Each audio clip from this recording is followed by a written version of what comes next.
Hey, this is Matthew Ellison, president at 1615. We are passionate about equipping the people of God for the mission of God. And one of the ways we do that is by providing Great Commission resources, just like the webinar you're about to watch today. We hope you are blessed by what you hear. If you have comments or questions, leave them right here.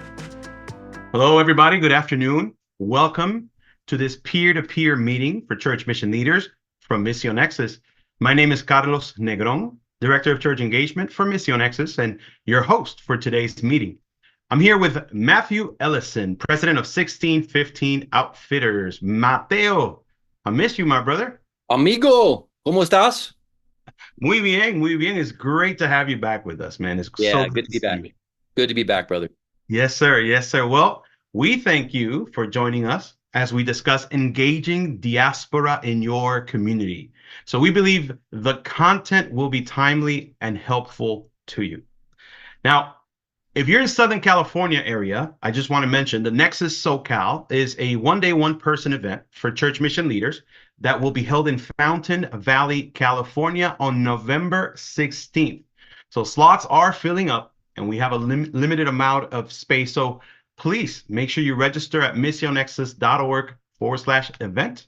And the Nexus might be coming near you also this year if you're not in Southern California. So if you're a church mission leader and are interested in hosting the Nexus at your church, or if you have any questions, please let me know. You can shoot me an email on the chat. We want to bring the Nexus to your local church or the local church. Another thing I want to make sure is just please make sure you turn off your cameras. It helps facilitate today's event.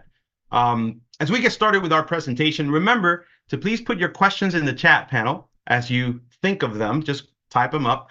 We have set aside some time, as we always do at the end of the presentation, for questions. So we'll get as many of them as we can. We'll try to get through them as much as we can. So let me go ahead and introduce our presenter. Tonya Zunigha is the Director of Missions at Faith Bible Church in Edmond, Oklahoma. 2 years ago, Oklahoma received the third largest group of Afghan refugees in the United States. Tonya and FBC had little experience in refugee ministry, but they have learned a lot so far, and they're still learning, I would say. So prior to FBC, Tonya spent 13 years in evangelism, discipleship, and missions mobilization with college students in the States and in Asia. She received her master's degree from Dallas Theological Seminary. And I just want to say, Tonya, welcome to Peer to Peer. Thanks, guys. I appreciate it. You got it. So welcome to Peer to Peer. Good to see you and have you with us. So I'll just tell you a little bit of our story. As you mentioned, October or the fall of 2021, so about 3 years ago, the situation in Afghanistan happened, and Oklahoma received the third largest batch behind California and Texas. And so me nor our people were experts on Muslim ministry, especially Afghanistan, but I knew we couldn't not do something. And so I knew we had to try something. And so they started to trickle in at first. Well, trickle is maybe not the right word, but there were some waves of them coming for about 6 months. They came in. My prayer, I didn't know what to do, but my prayer in that time was just that every family would connect with an ambassador of Christ from our church or from some church in our community. And so, Lord, each of these families, they make one friend. The needs were so great.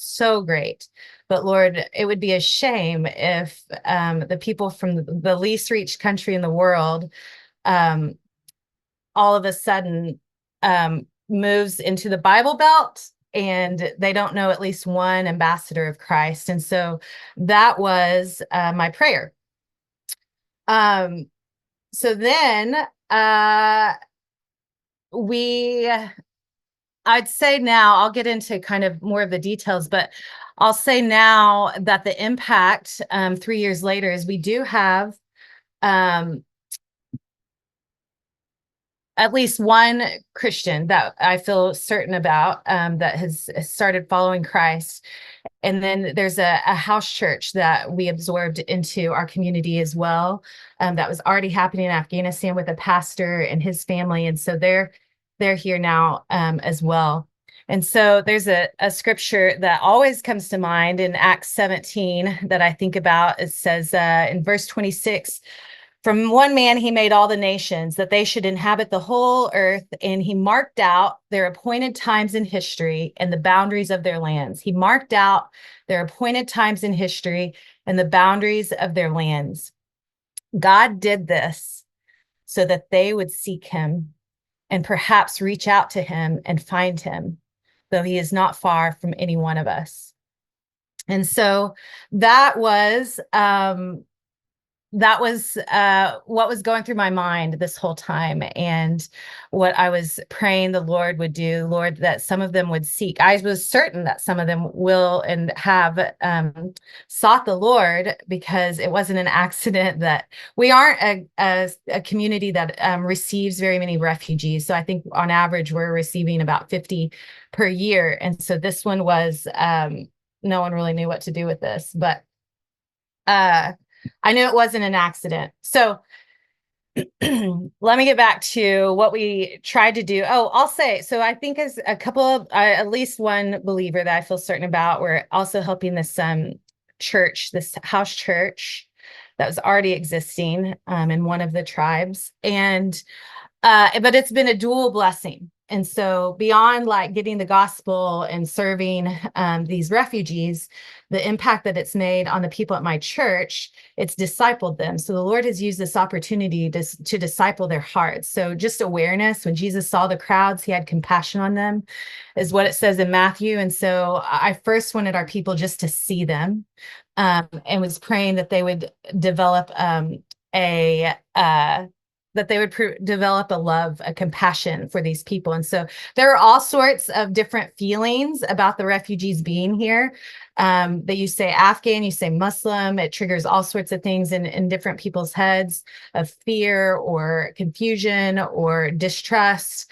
But also I wanted it to develop compassion for them, just as Jesus saw the crowds and had compassion on them.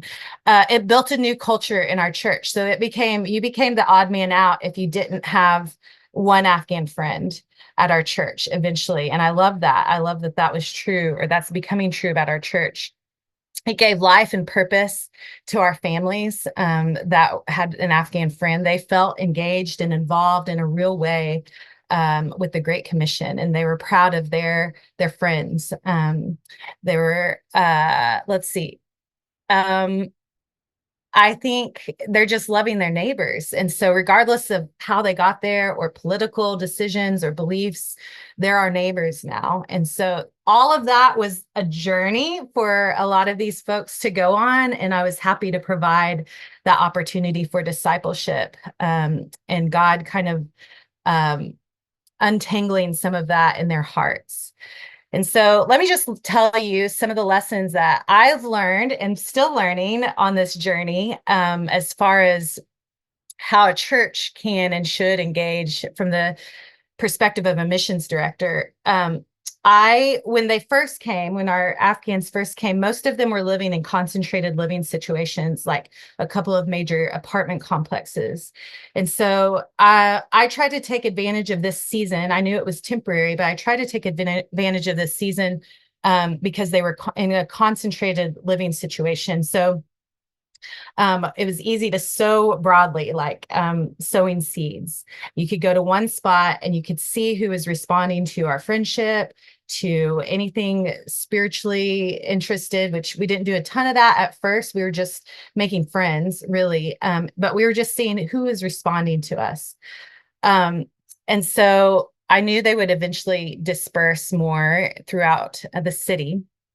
I think one thing that was going through my head through this entire time was that relationships were more important than projects. And so my people and probably a lot of churches are geared towards, let's have an event one Saturday from 3 to 5 where we give them food or help with clothes or some project. And so that's what they wanted. But I knew our greatest capital was going to be relationships. And so how can I facilitate one family from my church making friends with one of these Afghan families, and then assisting them from there on out, because that was going to be our biggest win. And so if we did do projects, I wanted to make sure it did lead to relationships or could lead to friendships of some sort. And so I did say no to some groups that were just passing things out where there was some like security regulations that we couldn't make contact with a family or visit them in their homes. We had to sit at a table a block away and just hand them something, but there's no conversation. And so I try to say no to those sort of things and yes to anything that would allow engagement and conversation and friendship potential. And so we stepped into an opportunity that opened up that we could help with English lessons. They were first at hotels and apartments. And so we knew someone that was helping with some English stuff, just conversational English. And so as soon as an opportunity opened up for that, I said yes and jumped on it and tried to, corral as many people as I could to engage ASAP. And so I will say that this situation was unique in that we had a starting point. And so it wasn't just Diaspora that's already existing and how do we input our lives, like how do we start building relationships there. All these people were brand new. And so it was just this critical moment where we needed to cultivate those relationships when we had the chance. We would look for just opportunities to help. And so if you've worked with refugees, you know that just day to day, the needs change and shift and pivot. And so just keeping our ear to the ground on what that is for today, how we can help them for today. One project was they needed bikes to get to get to work. Some of the men needed bikes. And so our bulletin is, we don't have a lot of great mechanisms for communication at our church, but our church bulletin, who like no one reads, is one of those ways. And so I put in there, I was like, we need bikes, all sorts of bikes, if you have any bikes. And I was like, no one's going to give me bikes. But sure enough, a guy called me and he's like, I have a buddy that refurbishes bikes and donates them to places. How many bikes do you need? And so all of a sudden we had like 400 bikes that he went to Kansas, hauled them back down, and we figured out what ages. We worked with an agency to figure out what ages and sizes and whatever. And so I did host an event at my church and just gave one bike to one family or one individual and gave them one address and said, here's who you're dropping your bike off with. Here's one word to say. Here's one sentence to say. If they will invite you in for tea, please sit and stay for tea if you can. And so my heart was, from that event, friendships would birth. And so we did take advantage of some of those projects. So projects can provide like an entry point, a way for people to dabble and to just kind of test the waters to see, and hopefully they see the crowds and have compassion on them and they want to enter into that space a little bit more, that friendship. And so I try to do projects only if it would facilitate relationships. I also provided a lot of resources and just continually open opportunities for these resources. So I had some speakers, some former missionaries to Afghanistan come in and kind of give some tools and just help them understand Afghans. I just ordered a bunch of books, got recommendations from books working with Muslims, working with Afghans. We bought Bibles in their languages and just had them in stock ready to go. And some other evangelism resources. Another thing that's been very helpful is just partnering with people who know what they're doing, because I did not. And so there's a couple that has been involved with Muslim ministry for their whole lives, and the Middle East, and they have been working with college students in Oklahoma City. And so the Lord really provided a fast friendship and kind of a like-hearted ministry style with this couple. And so I kind of help recruit their volunteers and coach them on my end. They're coaching on their end, and it's been a beautiful partnership. And they actually have volunteers loosely connected with them from all sorts of different churches within our community. And so they've been great partners. I'm super thankful they're at the DMV with these people like every morning at 6 a.m. and just doing the hard work, the grunt work, and laying their life down. I literally cannot say enough good things about this couple. It's been fun and uniting to partner with like-minded churches. And so I have a deeper love and appreciation for other churches in our community. And I feel like it's the same, vice versa. And I think partnering together in missions has been beautiful as the body of Christ. All the Afghans would say, they have said that it's the church of Jesus Christ that has been helpful to them. Everyone, they're calling their friends in other cities, and they're telling us, and they're saying the churches, or no one's helping them, but here it's the church that's helping us. And I've had a Muslim woman who's lived in Oklahoma City for 40 years. They've done some, like the Muslim community has helped some, but she was at an event and she walked up and she said, we know, meaning the Muslim community, we know that it's the church doing most of the work. We see that, and that she was ashamed of the Muslims, including herself, but everyone has seen that it's the church. And that to me is a huge treasure and a huge blessing, and how it should be. Like, we should be the hands and feet of Christ, loving them and serving them, and welcoming our neighbors. So I'm super grateful for that. Have our people broken some cultural rules and said things they shouldn't say, or worn their shoes inside, or, yes, all of those things. Yes. And so I've done some training and some, like, here's things to say, here's things not to say. Don't bring them, a bunch of bacon. Don't bring them whatever. I've kind of given them some rules, but at some point I knew it was kind of outside my hands. I knew that love would cover a lot of those mistakes. And it's true, especially with refugees, probably. The service and the love speaks volumes. And so they've been less concerned about, like, if women have their shoulders covered or whatever. But it's been good. So I also learned a few things. So I started going to some, like, conferences and things about refugees and ministry with refugees. And I learned that second generation and third generation are kind of the key generations that will turn to Christ. Second generation will turn to Christ, but maybe keep it kind of secret from their family. And then oftentimes third generation will unashamedly come to Christ and be a Christian.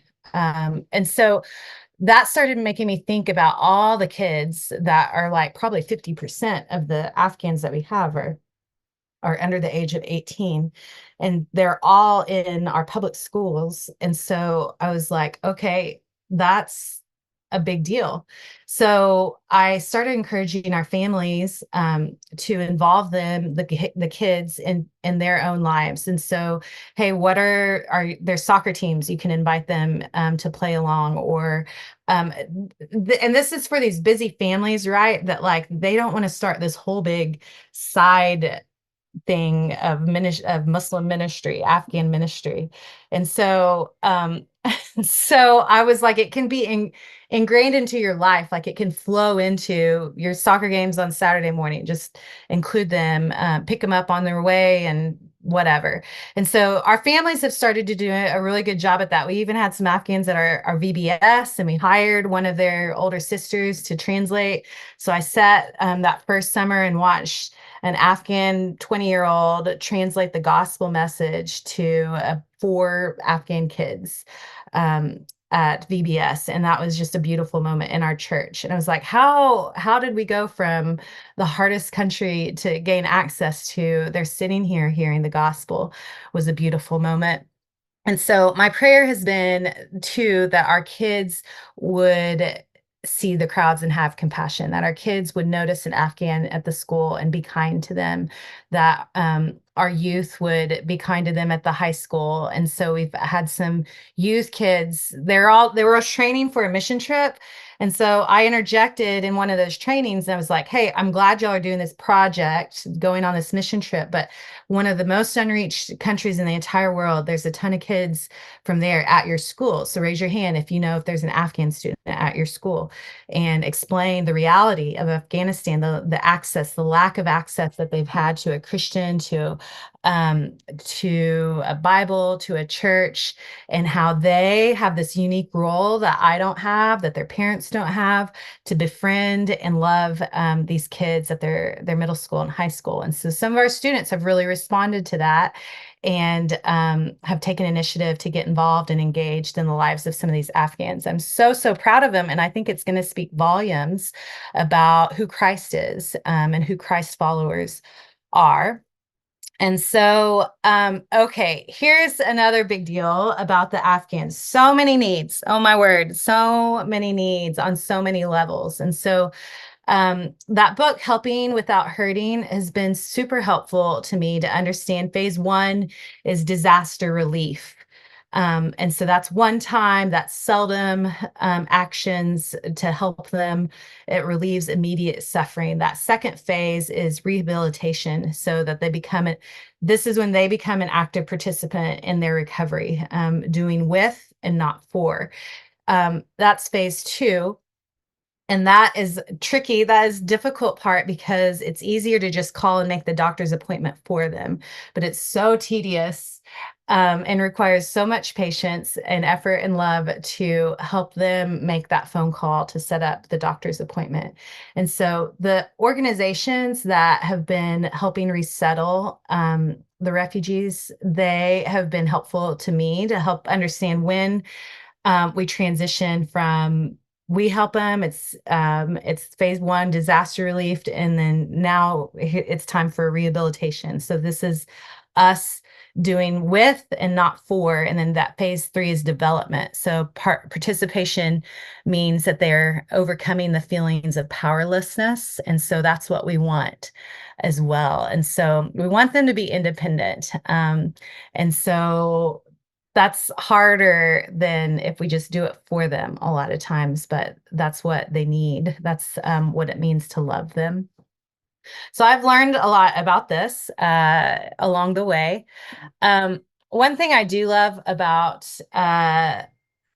evangelism in general, not just with diaspora, not just with Afghans, but one thing I love about evangelism in general is that we can't create interest. We can only reveal that interest. And so I can't save an Afghan. I can't make them come to Christ. But I can see where I can reveal where God's working by just being around and present, by our people being around and present.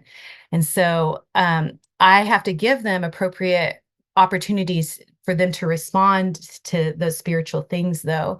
And so that's my responsibility. My responsibility is not to force them to be interested. My responsibility is just giving them opportunities to reveal who is spiritually interested, where God is working. And so those opportunities that I'm giving them are friendship. So consistent, loving them, serving them, and being like a staple in their lives. That doesn't mean I'm there every day. That doesn't mean I never say no to them, but just being around. And so that's why I wanted one of our families to be friends with each Afghan, is because one of our families can't minister to the needs of 10 Afghan families. And so it's much easier figure out where they live nearby or whatever. Just one family, just be one friend of one family, and figure out how to say those 6 names and figure out where they live and help them get a job and help them get on their feet and just be a friend to them. Let your kids play with their kids. And so friendship was one area that I was seeing where the Lord, where people might be interested.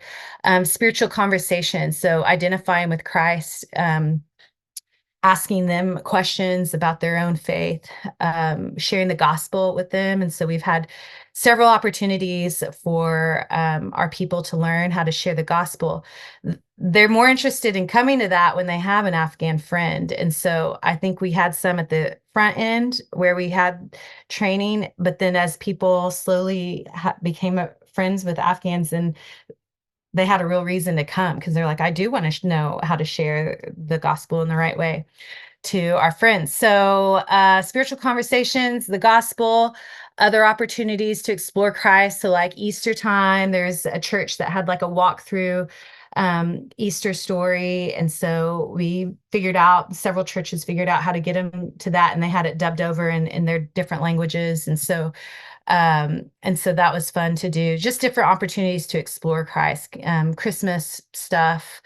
Some of our families were inviting them over to Christmas services.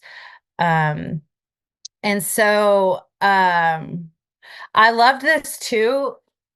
The Afghan stuff has been super cool because it's allowed for all sorts of people to play a really significant role in the Great Commission. For instance, one young guy is an insurance salesman. Well, he made friends with a guy from an unreached people group. I mean, week one, day one, he was here. And we look it up on Joshua Project. In this people group, there's 0 known believers in the entire world. And it's a 25-year-old insurance salesman taking him to Brahms. And eventually the guy gets a car. He needs Easton to help him get insurance. That guy gives Easton's number to wherever. Now Easton is dealing with hundreds of Afghans on all their insurance issues because they trust him, they know him. Someone else trusted him. And so Easton has access into all these people's homes and lives that he's been able to share the gospel, befriend, invite him to church, invite him to other events, invite him into their home, vice versa. And so I love that Easton, the Lord's using Easton's unique skill sets to minister to these people. One guy randomly, he is big into like wholesale cars, like on the side, he goes to these auctions. And so when they're looking for cheap cars, this guy was like, I'll help. And so he became like the wholesale guy for all these car needs for the Afghans. And I love that. That's something I couldn't have done. And that this guy has never talked to an Afghan, never talked to a Muslim, but now he's like knee deep in all these relationships and loving it. And the Lord's really using that. And these guys come alive when that happens. Some small business owners that hired some Afghans. It's been fun for them. And so those are just some of the thoughts and opportunities that have happened. I would say this is another lesson learned is our church isn't set up for like a good system for donations. And so like we needed sewing machines was another thing. So I put a blurb in the bulletin that we need sewing machines. And then all these sewing machines started showing up in my office, and we didn't have a great way. And people are like donating clothes, and we never asked for clothes, but they're donating clothes. And so I maybe create some sort of better system for donations. And I think I'll probably still get sewing machines for the next 10 years. People still think that the Afghans need sewing machines, and maybe they do. But some of these things have kind of haunted me a bit. So when it comes to the material donations. Okay, I think that's all I have on lessons learned. If we want to switch over into the Q&A.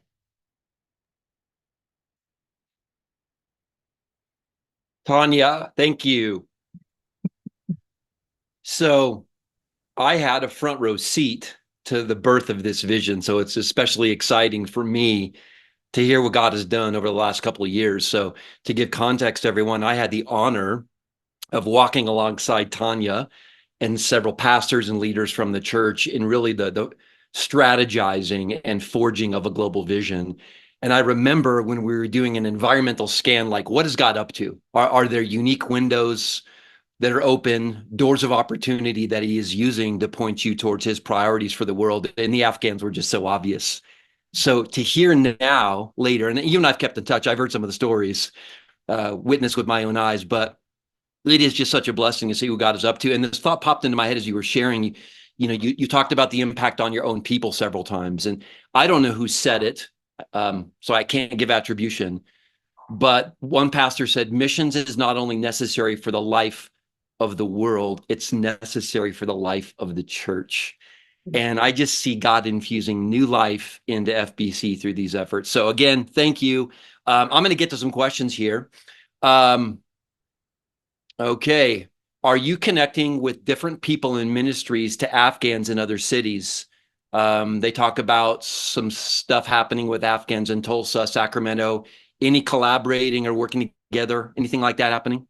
Yes, so there's conferences for two of the major languages. And so our church actually I've kind of noticed the key people that are just in there day in, day out. I mean, they're dentists and other folks that the Lord's really just moved in their hearts, and they have given their lives to our Afghans. And so our church paid for several of them to go to one of these special conferences in California this last year, and Fort Worth the year before that. And they're like our key people, right? Because they're really doing it. And so I don't care what church they go to, let's get them to this conference. Yeah. And so our missions committee, our elders, we've really rallied around like, hey, we want to see a church planted in both of these language groups in our city. And so what do we need to do to help facilitate that? And so but that was apparently unique when they got there. They were like, oh, that's cool that, one church would pay for other people from different churches to go to that conference. And so, yes, I've been networking with everyone because I didn't know what I was doing. I still don't know what I'm doing. And so I have needed a lot of help from outside resources. That's great. Here's a question. Is the end goal integration into established churches, or church planning for an Afghan church, their own language, music, service, environment, etc.? Well, in heaven we'll all be together, and so that's the end goal. But and I am just kind of playing it by ear, one day at a time. What I foresee is them having their own church, and so that's what I foresee. But I don't know how we get from point A to point B with this situation. But we'll just see who comes to faith and where that leads from there. Yeah, you used the word patience earlier. And you talked about just, you have to be incredibly patient. You can do things for them, but to do them with them. And I think even in this, it's a process. It's a journey. You watch what God is doing. That's good. Thank you for your presentation and the wonderful work your church is doing. I was wondering about how things are going in the broader community. How have refugees and migrants been received in general in Oklahoma City?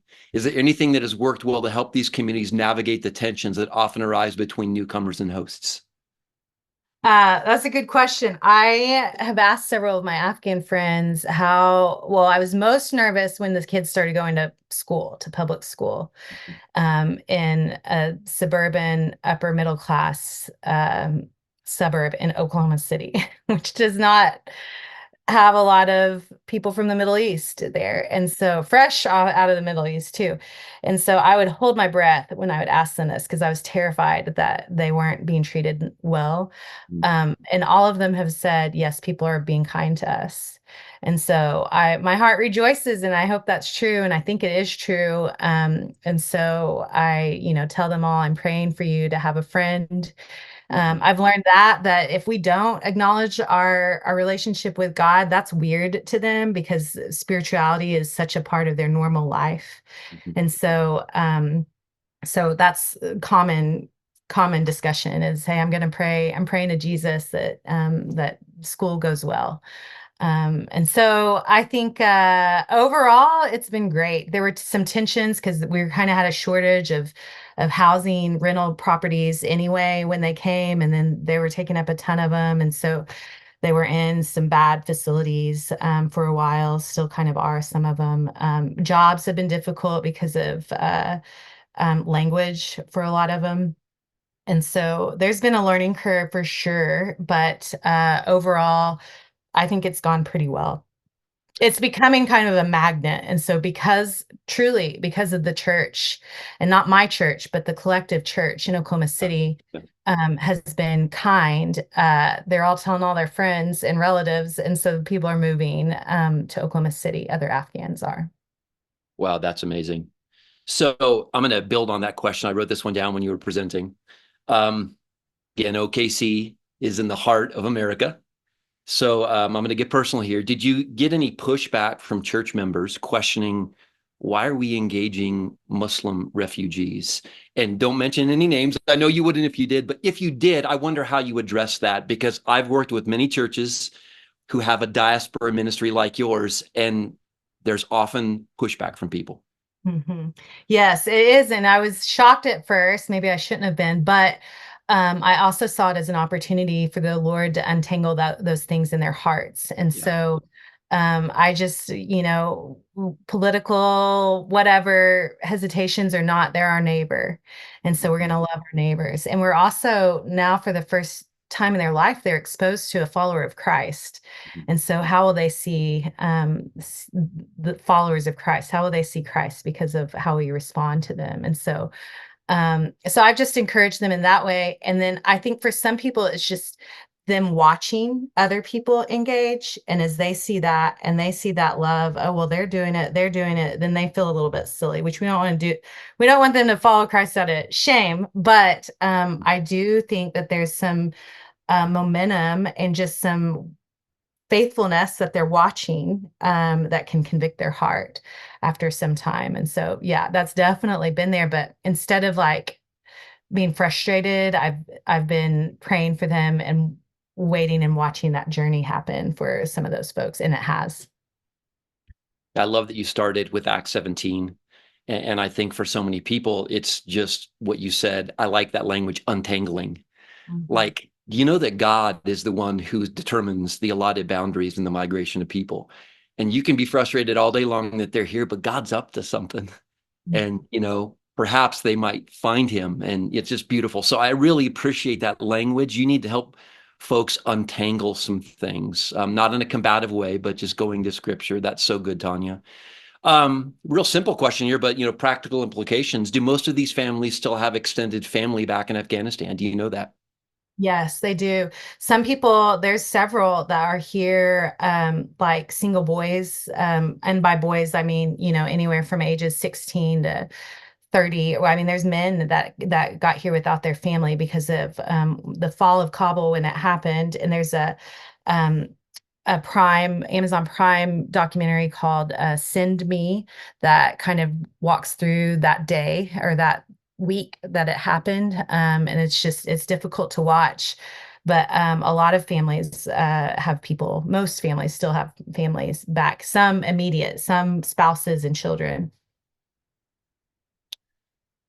So this question, was there preaching to the whole congregation broadly about the importance of engaging refugees and immigrants? I think it's been mentioned. I don't think it's been like a point of focus, like a concerted point of focus. I will say a lot of the stuff with the Afghans, some of the resettlement groups that we're working hand in hand with that are secular or are Christian, but they want to keep it separate. They can stay Muslim, don't bother their Muslimness. Mm-hmm. And so I haven't wanted to put anything in print or online streaming that talks about us trying to save the Afghans. And so, because I think we would lose access because of some of these organizations. And so I think, it's definitely been mentioned several times, but not like a concerted like charge. Yeah. And again, I've been witness. I've watched missions begin to seep into the DNA at Faith Bible Church. So it's becoming more and more integrated. I think that's why there's been such receptivity from folks. We're just starting diaspora ministry. Is there a particular pitfall that I should avoid? Well, don't ask for sewing machines or clothes. That's my first and biggest tip. Oh, that was a headache. Unless there's like a good system, and I just probably need to figure out a good system for that. I'm trying to think. I think also just the projects thing, like continue to keep the focused relationships and not just projects. And so, and back to what we were talking about, Matthew, when we were building out our missions program and we had these like long-term, UPG efforts, we had some short-term mission trips, but Christians love to like go on mission trips and like whatever. And I wanted them to see more of an incarnational opportunity of, cool, you can like do that 1 week thing or that one afternoon thing, but can you like give your life away? Can you give a piece of your life to someone from one of the most unreached countries, the most unreached country in the world, who lives 10 minutes down the road? And so I wanted them to have that opportunity. And also people who maybe do want to go on mission trips, but they can't for whatever reason. Well, here's your opportunity. You and your children can play pivotal roles in these people's lives. And so, yes. So, I took a bunch of notes, not just so I could have questions. I was absorbing the stuff myself, Tonya, and I wrote that down. Relationships are more important than projects, you said. And practically speaking, what does that look like? Now, let me kind of insert something here if I heard it right, but I want you to build on that.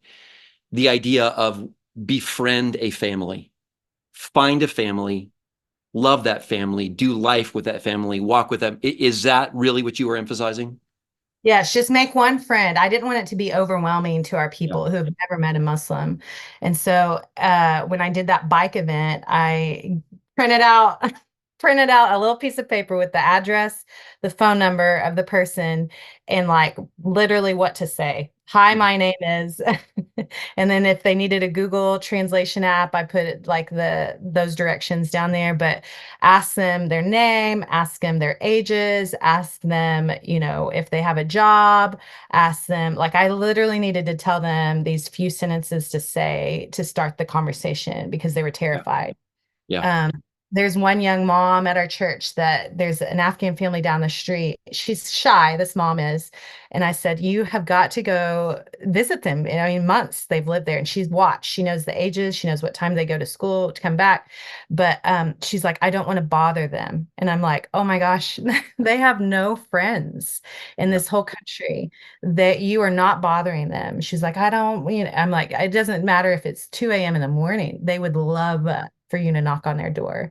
And so they just don't understand and don't get that. And so I'm just kind of nudging them towards that scary first step of obedience. But once they get eyeball to eyeball and they're talking, they're having tea, whatever, everything kind of comes together. Yeah. I think it can so often be intimidating. What do I say? These Muslim people, I've been told these things in the media. And so there's this swirl of emotions. And I like what you're saying, and I hope those who are online that are starting ministry get this, but we have to demystify it in a lot of ways, uncomplicate it for people. And I love that handle of friendship that you created. One of the things we talked about at your church during the coaching process is how to get everyone engaged. Well, you have to make the mission accessible to them. And that idea of a friendship handle, identify one person or family, as you mentioned, and then just the commodity of time.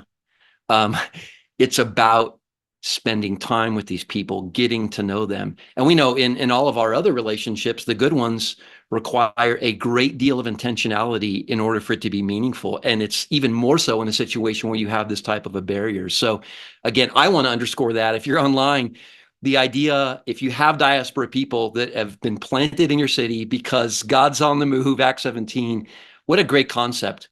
Find someone, be a person of the lifted eye, find someone, find a family, and get to know them over a season of life. That's what it's all about. So I just want to reinforce that, Tonya. I love that idea. So you mentioned helping without hurting as a resource. Are there any other training resources or educational resources that you would recommend? There are some books. I don't have them with me, but that I've been putting in my people's hands.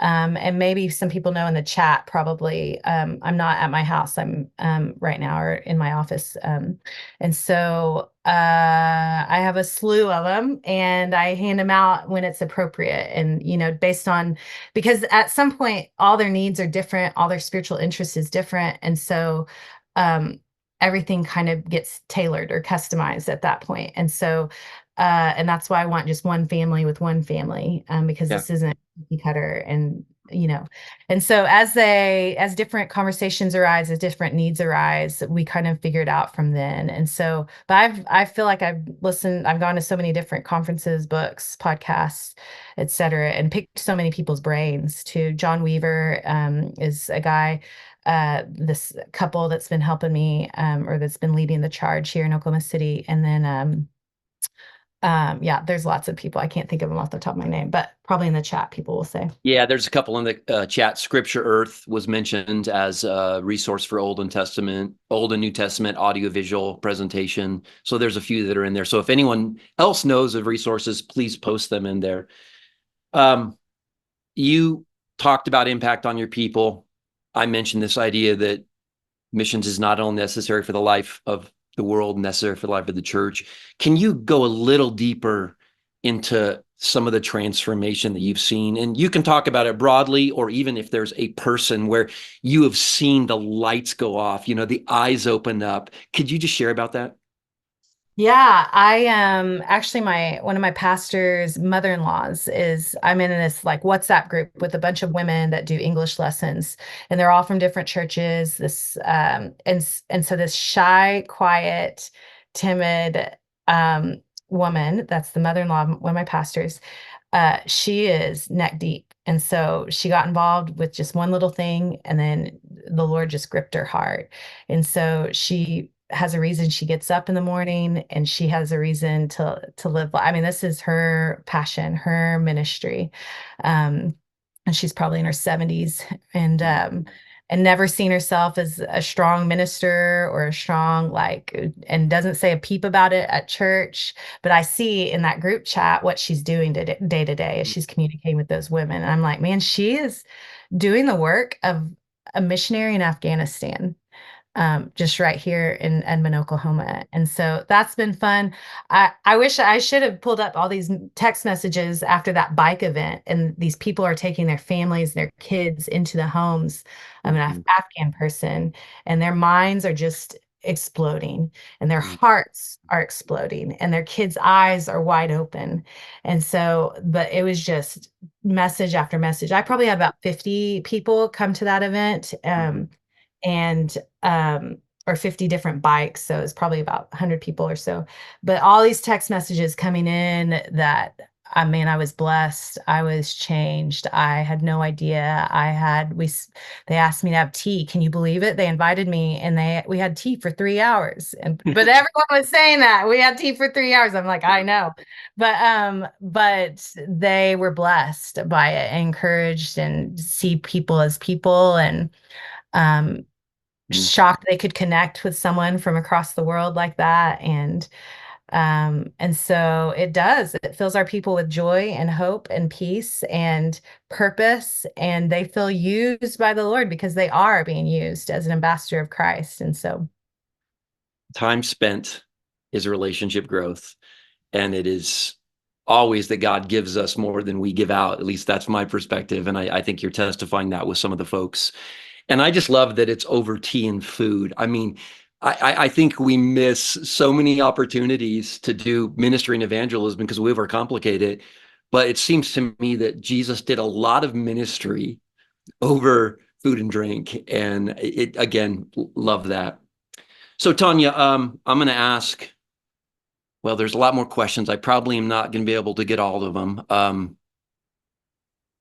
I'll do this one. And then I've got one final question for you. Okay. So folks, sorry, there's questions I couldn't get to, did my best. How open are the Afghans to be prayed for in the name of Jesus, for example, when they're sick? I think I've experienced very open. And so, hey, can I pray for you? And I don't know that I stipulate it, but I pray for them in the name of Jesus. Mostly they all see it as an act of love, and care. There could be some like super conservative ones that are maybe not happy, but we've never had any issue in praying in the name of Jesus. Mhm. That's good. Good. So this is bonus material.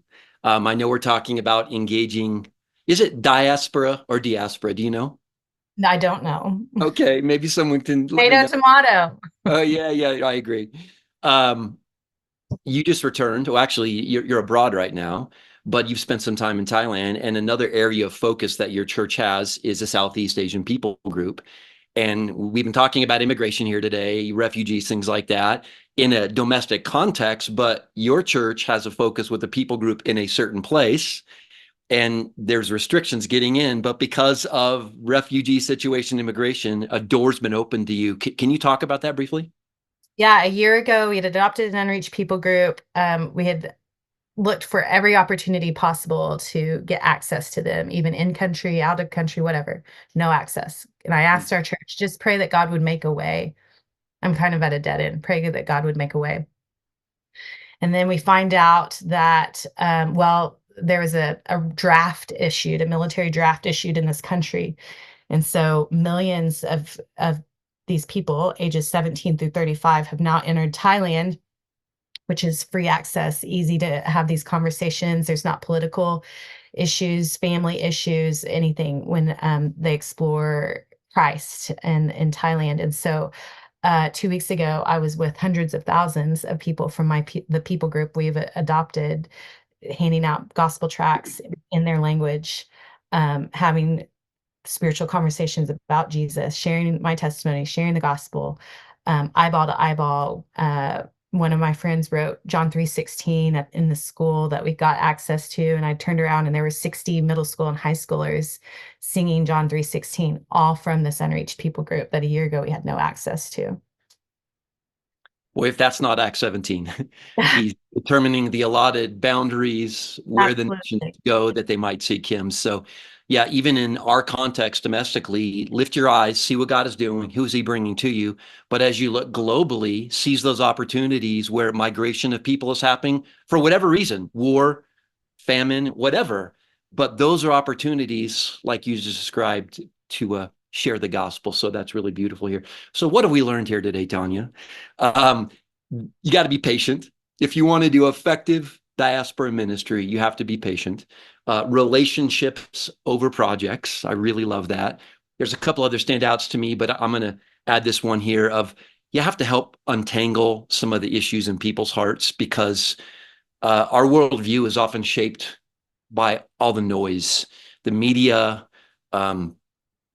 parties, political parties, whatever. But we need a worldview shaped by the Bible.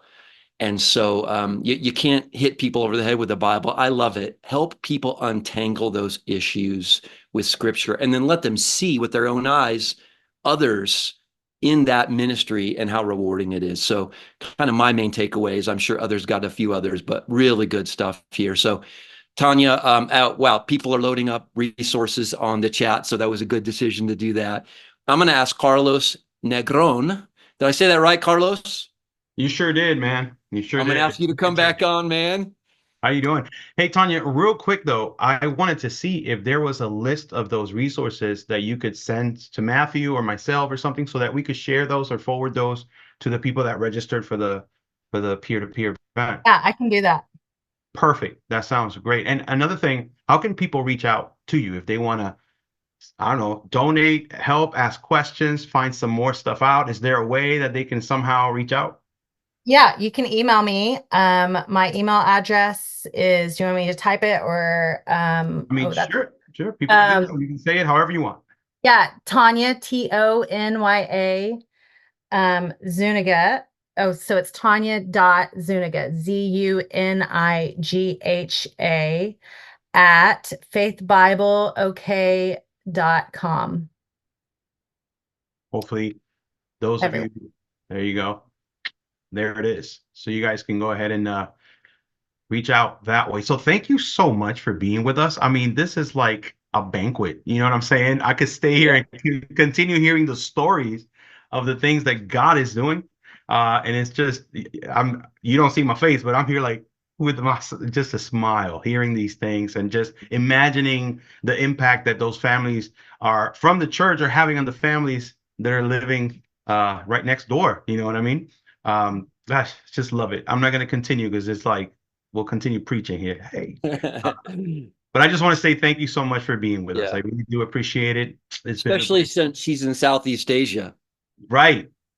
So it's really the other. I mean, she's actually tomorrow. I mean, she's thank you, Tonya. Tomorrow.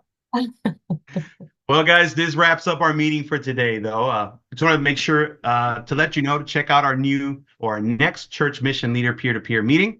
It is titled Proactive Church-Based Missionary Recruitment and Sending. It's going to be in November 6th. There's other upcoming events on the calendar, so go ahead and check those out. Until next time, we will continue to foster relationships and collaboration within the global missions community. My name is Carlos Negrón, and along with my amigo, Matthew Ellison of 1615 Outfitters, Dios les bendiga and have a wonderful day. Igualmente. Dios les bendiga. Well, we hope you are blessed by what you heard today. To learn more about the ministry of 1615 and how we serve churches, simply log on to 1615.org. And by the way, don't forget to like and subscribe.